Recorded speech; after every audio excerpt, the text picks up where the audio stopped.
What's going on, guys? It's Tim with Adrenaline. What's up, guys? It's Tim with Adrenaline HQ. Underneath of a van today that we just installed the Atlas transfer case on. Now, we did a lot more than just the Atlas on this particular project. There were a few things we had to do to get ready to install the Atlas. One was regear the rear differential. Another was remove the 2-inch lift kit that was on the front in order to make the driveline geometry work out. So we're gonna get into the details on how we set it up, why all of these things matter, and how to operate the Atlas once it's installed. So talk to me like I'm 5 years old. What is an Atlas transfer case and what are we doing back here at the rear diff? 5 years old? 5, I'm 5. 5, okay. So van goes room. Van goes room, goes uphill. Yeah, so the Atlas transfer case replaces the factory transfer case on the Mercedes Sprinter. This is for 4-wheel drive models only, not for 2-wheel drive and not for the all-wheel drive. 4-wheel drive only. The factory 4-wheel drive transfer case has planetary gears inside of it. So it allows for a disparity between front and rear differentials when it comes to gear ratio and movement. And then the factory transfer case is a 70-30 split. What that means is the van is going to try to put 30% of the power to the front wheels and 70% of the power to the rear wheels. It's driving 4 wheels, but just not evenly. It's not optimized for off-road. That would be the way I would put it. And if anybody watching this video has tried to go off-roading, not even that extreme of a scenario, you've probably experienced what it's like to fight the Mercedes electronic stability protection and all of the electronic aids built into the van that are really great for driving on the road, but not so great when it comes to off-roading or wheeling your van. What the Atlas does in place of the stock transfer case is a couple of very important things. One, it gives you a true 50-50 split between the front and the rear differential. So you can engage the Atlas in either 4 high or 4 low and have true 50-50 power to the front and rear axles for getting up over obstacles. 2, it gives you a super low gear ratio for your 4 low. It's a proper 4 low versus the stock transfer case, which is just barely reduced gear ratio in 4 low. So with this transfer case, you have a proper crawl gear in first, so you can really crawl over obstacles very carefully. You don't have to hit them with a bunch of momentum and smash your van through stuff.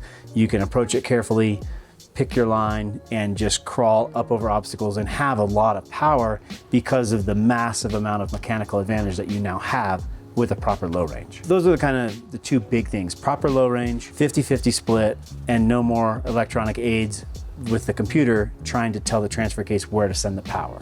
It's all mechanical.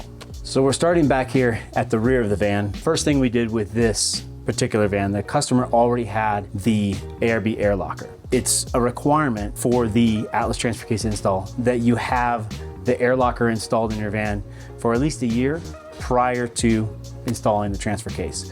That's a guideline that Agile Off-Road put into place, and we stick with that as well here at Adrenaline. That allows you as a customer and end consumer of this product to fully understand your van's capabilities in the stock transfer case configuration with an air locker. This whole setup is very expensive. It's certainly not for everybody. There are a lot of things that change from your stock van when you go to this setup, and we want to make sure that the person who ends up with this system in their van, that it's a proper fit, that you truly need it, want it, and understand what you're getting and what you're also giving up when you go to the system. So to get back to the rear differential, this customer already had the air locker installed, but he had 392 gears, which were the stock gear ratio for this van. In order to run the Atlas, as I mentioned earlier, you have to have 418 gears in the rear diff to match the gear ratio in the front differential. So the factory front differential is a 418 gear ratio as well. With this Atlas transfer case, you have a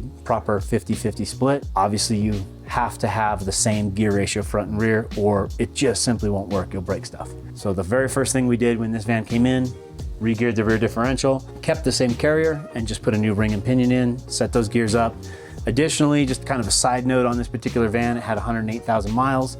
Both rear axles were going bad. There was significant play between the wheel hub and the axle splines to the point where you could just pull the hubs right off the axles. So those needed to get replaced as well. So it was really good timing to go through this differential and freshen it all up with new bearings, new gears, new axles, new hubs. So the rear end is fully ready to go now. After that, we moved up to the front to the transfer case. So here's the Atlas installed in its ready to go out the door configuration. It's got a much larger footprint than the factory transfer case. And in most cases here, we have to actually clearance the floor of the van in order for the transfer case to fit in place. So we notch the floor and weld in a patch piece here, and that allows us to fit this large piece under the van. Everything comes with this Atlas, comes with all the adapters and shafts and everything needed to bolt right to the factory transmission. And then from the transfer case to the rear differential, it comes with all new custom built drive lines. The nice thing about these drive lines, whether it's a 144 or 170-inch wheelbase Sprinter, they all come fully serviceable. So you can get 3150 U-joints from literally any auto parts store. You can get these carrier bearings from any auto parts store. So this driveline is very serviceable and easy to work on, where the factory drivelines are not. You basically, Mercedes sells them as a 2 or 3 piece driveline. You buy the whole kit and replace the whole thing, and it's very expensive. So you can get service parts for your driveline with your Atlas, which is a pretty cool feature. Getting back to the Atlas here, we wire it in to a CAN bus filter module that is already pre-programmed to allow the van to operate in 4 high or 4 low and shift gears properly. Now there's been many people approached myself, approached John at Agile Off-Road with all kinds of crazy ideas about, I'm gonna run this transfer case, I'm gonna run this differential, I'm gonna, all these different weird scenarios. And trust me when I say, the guys at Agile have put in a metric shit ton of work to figure out how to make this work. Not the physical part. Bolting this in, that's pretty easy. The hard part is the programming and making the programming work so that you can actually drive this van just like a normal van, shift through all the gears in 4 high and 4 low, have full utilization of your transmission, no errors on the dash, no lights, no emojis. Cruise control still works, your adaptive cruise works, your active brake assist works, everything functions just like factory. That's only possible because of the massive amount of time they've spent in the R&D department figuring out the programming. So this is the physical side that you see here. The work under the hood, if you will, is all in a pre-programmed module and the programming that we do to the ECM after we install all of this to make it work. That's really the magic of this whole system. Getting into the front end of this particular van and why we had to take the lift kit off. I've been approached personally many times, and I know Agile Off-Road has had the same question posed to them. Well, I have a Van Compass 6.3 on my van. I have the 2-inch lift up front. I don't want to give up the lift kit because I really want it. Why can't you install the transfer case with the lift kit in place? This is the reason. Your front propeller shaft, this angle here with the transfer case to front differential, that angle is pretty much maxed out at this point with stock ride height. What happens when you add the 2-inch lift up front? That lift kit takes this entire subframe assembly, which holds the front differential, and it drops it down 2 inches from your frame rails. So here's your frame rail, here's where the subframe mounts to the frame rail. That lift kit adds a 2-inch block right there. And then of course a 2-inch block on top of your strut to drop this whole assembly down. With that lift kit, you're lifting the van, yes. You're gaining a little bit of clearance, on the sides from the running boards and pinch welds and stuff like that.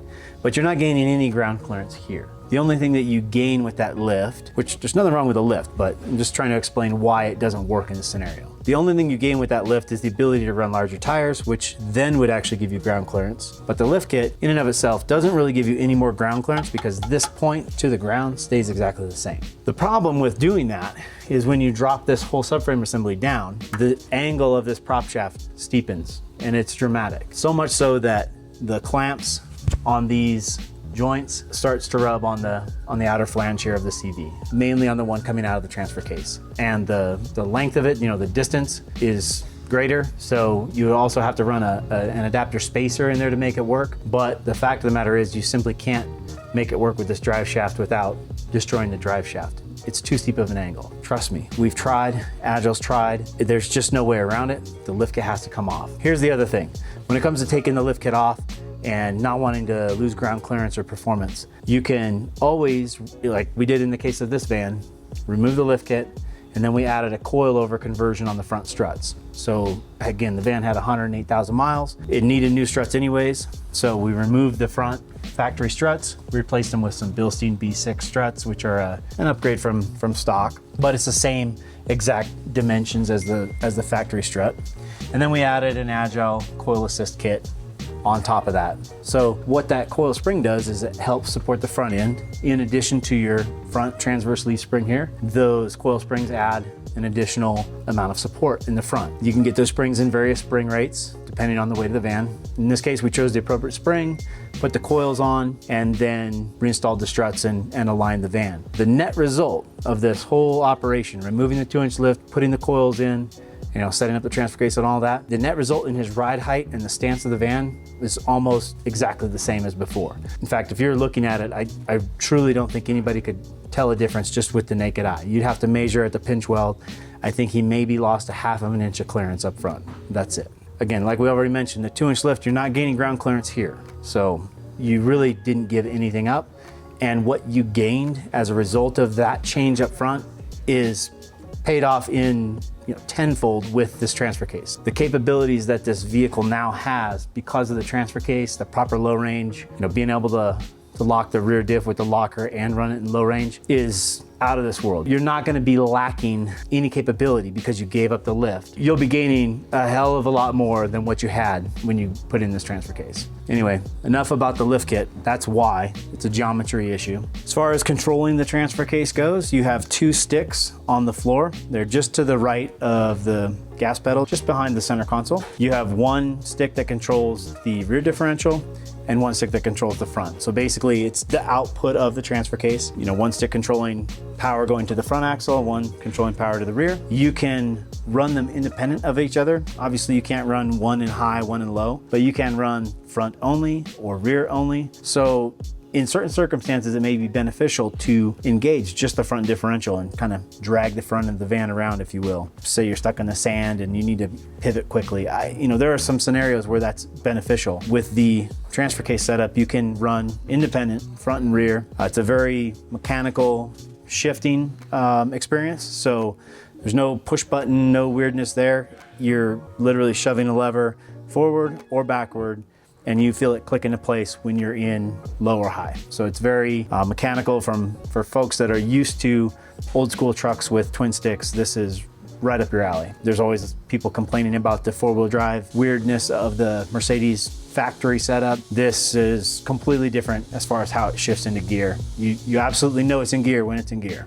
At this point, we've got everything installed and we did all the programming. So we're gonna go take this for a test drive and shake everything down. We're gonna heat cycle the rear gear set. We're gonna make sure the driveline is quiet, listen to the transfer case, just make sure all the clearances are good, make sure everything runs properly, the van shifts through all the gears like it should, and just do a proper shakedown. We'll then let the van cool down all night, and then we'll perform the rest of the heat cycles tomorrow on the rear differential. We always cycle any new gear set 3 times. So get it up to temp, then let it cool all back down to room temp. Especially with these transfer cases, when they're brand new, they're really difficult to shift. They're very stiff. And so we like to go out and do quite a bit of driving and just run them through high, low, front and rear, and make sure that everything is nice and not really buttery is not the right word, but smooth and easy to shift for you guys. So I'll usually put 100 to 150 miles on a van after we've installed all this, just to make sure everything is good to go and all set for you. So let's jump in and go for a drive.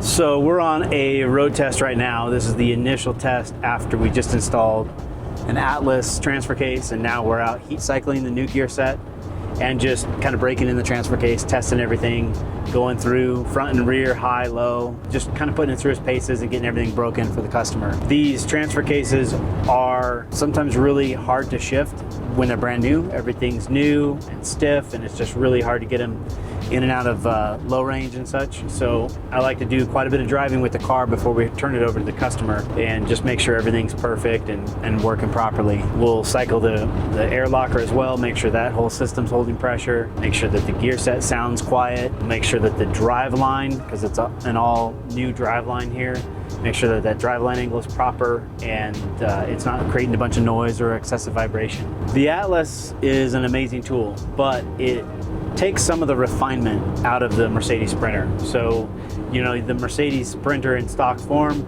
is, you know, kind of drives like a car, really.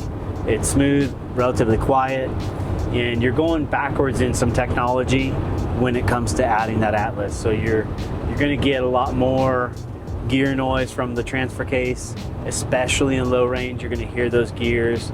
It sounds like you're driving a race car with straight cut gears. It's loud. There's just less refinement in the drivetrain overall. So there does tend to be more road noise, road vibration, things like that. And that's just part of the deal when you go with this setup. You know, you're taking out factory Mercedes parts and you're adding something that's very rugged, built for off-road use, and it just isn't quite as refined. So that can be expected when you install one of these. There is, you know, still a limit. We want to make sure that everything is within spec as far as vibrations go and drivability, and make sure that everything functions properly. So, you know, I usually put at least 150 miles or so on a van once we've installed the transfer case, just putting it through its paces and making sure it's ready to go for the customer. All right, so we just completed the initial break-in drive. We heat cycled the rear differential. As soon as we get back, we put it up on the lift and then do a temp check to make sure that the gear set is not too hot. So it's good to go. We just kind of check everything in the lineup. We check all the, you know, the carrier bearing, the transfer case, all of that. This customer needs some skid plates installed, so we're gonna go ahead and finish that up tonight, and then we'll do the rest of the drive tomorrow. So if this is something that is of interest to you, give us a call and get a hold of someone on the staff here that can talk you through all the details about this. Again, this is certainly not a modification for everybody. There's really a lot of requirements, one on the vehicle side and then two on the end consumer that we need to meet before we, you know, say, hey, this person's qualified to put this in their van. We do quite a few of these here. They are absolutely phenomenal for the right person in the right scenario. It is a service that we request you drop it off and leave it. You know, we normally book here at the shop, we'll normally book this for about a week, where we do the rear differential, the transfer case install, all the programming and all the driving. This is not something that you can just drop off and sit here and wait while we do it. It's very involved. There's tons of variables and there's so much stuff that we change from stock that just requires that we have the van for, you know, an open-ended amount of time, just in case we need to change something or work through an issue. There's just been too many times where I've had customers sitting and waiting for what we thought would be a 3-day install, and it took way longer due to configurations on their van, things that need to be changed, whatever it may be. And then people are extending their flights and their hotels, etc. So we just have you drop it off, plan for at least a week, and then come back when it's all wrapped up and we'll walk you through how to run everything. I take every customer who buys one of these out for a drive with myself. We go out on the road, off-road. I'll put you through high and low. I'll have you run the van. I'll first show you how to do it, and then I'll have you guys run the van and operate the sticks and just get comfortable with it. Each customer is a little different in how much time they want to spend with me in the van. Probably not that much, but you know, I just want to make sure that everybody has a really good sense of how to operate this, any sort of service questions you may have, anything like that. So when you come and have this installed, expect to spend, you know, at least a week here with the van, or have the van here for at least a week, and then spend, you know, a few hours here with me going through it, driving, getting used to the whole setup. If you guys have any questions on this, drop a comment below, send me an email, or give us a call. All of our info is in the description below. Thank you very much for watching, and we'll see you on the next video.